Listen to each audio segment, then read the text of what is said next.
When I was younger, I worked as a campground caretaker during the summer, just outside a national forest. It was the kind of job people envied: quiet, surrounded by nature, and fairly easy. My main responsibilities were checking in campers, maintaining the trails, and locking up the ranger station each night. But during the off-season, when the campers were gone and the snow started to settle over the ground, the place transformed. It wasn't lively or peaceful anymore. It felt eerie. The silence was suffocating, and the shadows seemed to stretch further than they should. That winter, I learned just how terrifying that isolation could be. It was early December, and I was the only person left to manage the campground. The other seasonal staff had already gone home for the year.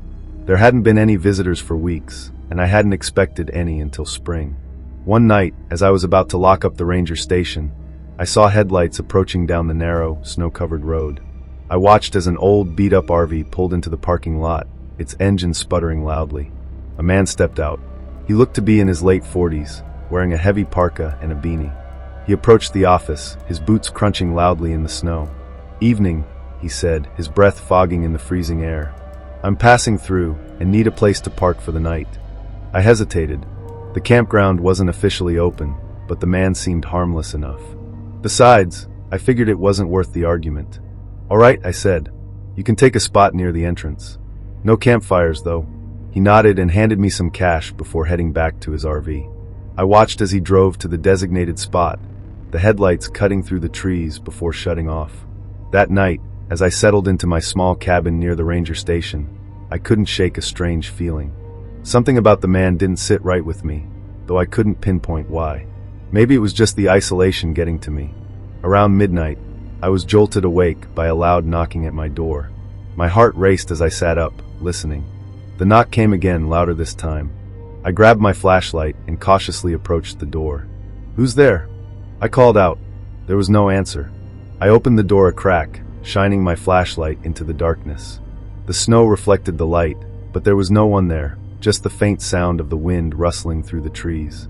I closed the door and locked it, telling myself it was probably just an animal, but I couldn't shake the unease that settled in my chest. The next morning, I decided to check on the man in the RV. But when I reached the campsite where he'd parked, the RV was gone. The spot was empty, with no tire tracks leading back to the road. What caught my attention, though, were the footprints. They weren't normal. They were scattered all around the campsite, as if someone had been pacing in frantic circles. And then there was the strangest part. The footprints didn't lead away from the site. They just stopped. I spent the day trying to focus on work, but the strange footprints nagged at me. By evening, the snow had started falling again, thick and heavy. I decided to stay indoors and wait it out. But around 8 p.m., the power went out.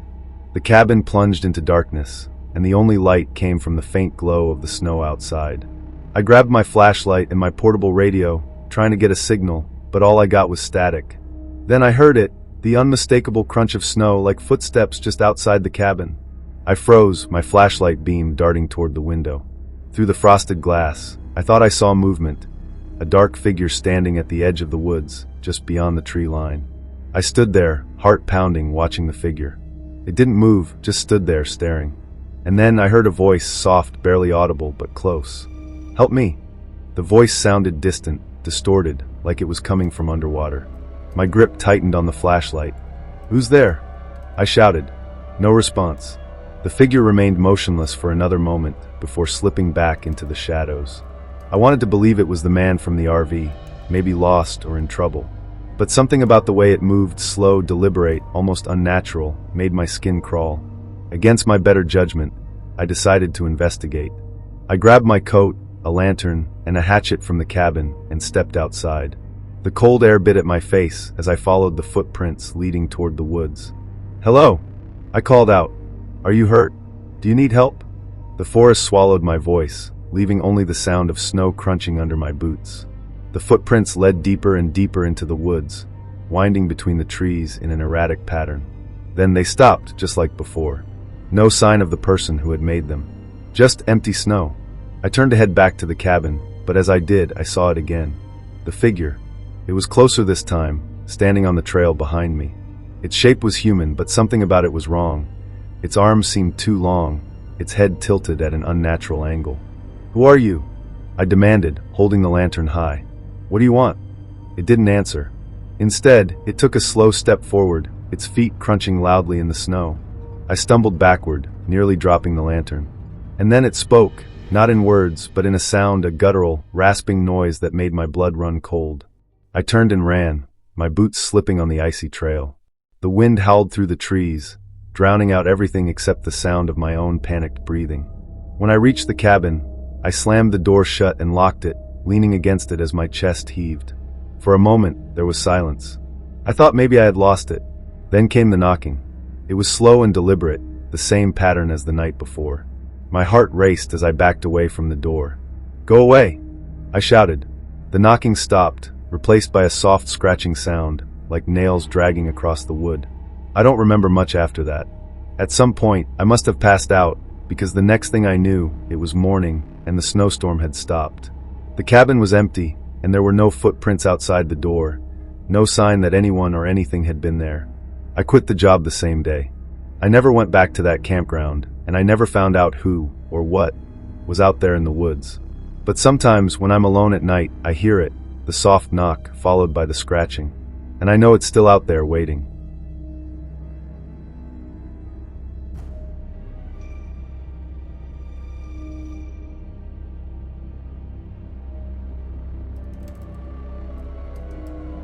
Growing up, my family owned a small lake house tucked away in a quiet, rural area. It wasn't anything fancy, 2 bedrooms, a creaky dock, and an old motorboat we used to fish on the weekends. But it held a special place in my heart. The air always felt fresher there, and the sunsets over the water were breathtaking. That's why, after my parents passed away, I couldn't bring myself to sell it. Even though I lived 2 hours away and hardly visited anymore, I kept the house as a way to hold on to them, to the memories. But one winter, when I decided to spend a weekend there alone, I learned that some memories are better left in the past. It was late January when I made the trip. The drive was uneventful, the sky gray and heavy with the promise of snow. The lake house looked the same as always, weathered but sturdy, standing at the edge of the frozen water. The lake itself was a sheet of ice, stretching into the distance like a giant mirror. I unloaded my car, bringing in firewood, groceries, and a bag of books. I planned to spend the weekend reading by the fire, enjoying the solitude. It was supposed to be peaceful, a break from the chaos of city life. But as I walked up to the front door, I noticed something strange. There were footprints in the snow leading up to the house, large, heavy prints that didn't match my boots or anyone else's I could think of. I froze, staring at them. The prints stopped at the porch steps but didn't lead away. It was as if whoever, or whatever, had made them had entered the house. When I opened the door, the house was cold and dark, just as I'd expected. I turned on the lights and checked each room, my heart pounding in my chest. But everything was as I'd left it, no signs of a break-in, no signs of anyone at all. I told myself the footprints were old, maybe from a hunter passing through before the last snowfall. Still, I couldn't shake the feeling that I wasn't alone. That first night, I lit a fire in the hearth and settled onto the couch with a book. The wind howled outside, rattling the windows, but inside, the warmth of the fire was comforting. For a while, I managed to forget about the footprints, until I heard the knock. It was faint at first, almost imperceptible, a light tapping sound coming from the back of the house. I put down my book and listened, my pulse quickening. The knock came again, louder this time, rhythmic and deliberate. "Hello!" I called out, my voice echoing in the empty house. No answer. Grabbing a flashlight, I made my way toward the sound. It was coming from the back door, which faced the lake. The door was locked, and through the frosted glass, I couldn't see anything outside. I hesitated, then unlocked the door and swung it open, shining the flashlight into the darkness. There was nothing there, just the snow-covered backyard and the frozen lake beyond. I locked the door and went back to the living room, trying to convince myself it was just the wind. But as I sat back down, something outside caught my eye, a dark figure standing on the ice, far out on the lake. At first, I thought it was just a shadow, but as I squinted through the window, I realized it was moving. It looked like a person, but something about the way it moved was off, jerky, unnatural. I grabbed my flashlight and stepped onto the porch. The figure was still there, facing the house. "Hey!" I shouted. "Who are you? What do you want?" The figure didn't respond. It just stood there, motionless. I went back inside, locking the door behind me. My hands were trembling as I reached for my phone to call the police, but of course, there was no signal. The lake house was in the middle of nowhere, and the landlines had been disconnected years ago. That's when I noticed the footprints. They were inside the house. The snow on my boots had melted hours ago, but these were fresh, wet prints leading from the back door and disappearing into the hallway. My stomach dropped as I realized they were larger than mine. I grabbed the fire poker from the hearth and crept down the hallway, my heart pounding. The house was silent except for the sound of my own breathing. The footprints led to the master bedroom, the door slightly ajar. I pushed it open with the poker, my flashlight sweeping across the room. Empty. The bed was untouched, the windows were locked, and there was no sign of anyone.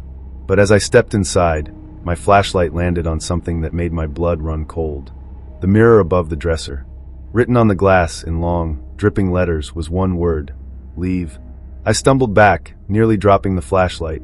The air in the room felt heavy, suffocating, and the silence was deafening. I turned and bolted, slamming the door shut behind me. I decided to spend the rest of the night in the living room, where I could see both the front and back doors. I stoked the fire and sat with my back against the wall, the poker still clutched in my hand. Hours passed in tense silence. I must have dozed off at some point, because I woke up to the sound of laughter. It was faint, almost childlike, echoing from somewhere inside the house. I stood up, every muscle in my body tensed. "Who's there?" I shouted, my voice cracking. The laughter stopped. I couldn't take it anymore. I grabbed my car keys and ran outside, determined to leave, even if it meant driving through the snowstorm. But as I reached the driveway, I froze. The car was gone. In its place were more footprints, leading away from the house and toward the lake.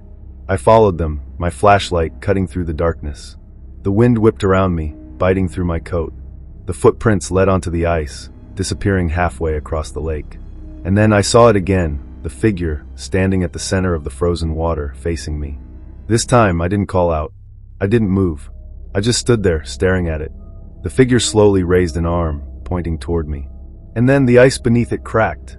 The sound echoed across the lake as the figure sank into the freezing water, vanishing without a trace. I waited, expecting it to resurface, but the lake was still. I don't know how I made it through the rest of the night. By morning, the storm had passed, and I managed to flag down a passing snowplow for help. I never went back to the lake house after that. I don't know what I saw or why it was there. But sometimes in the dead of winter, I dream about that figure, standing on the ice, waiting for me.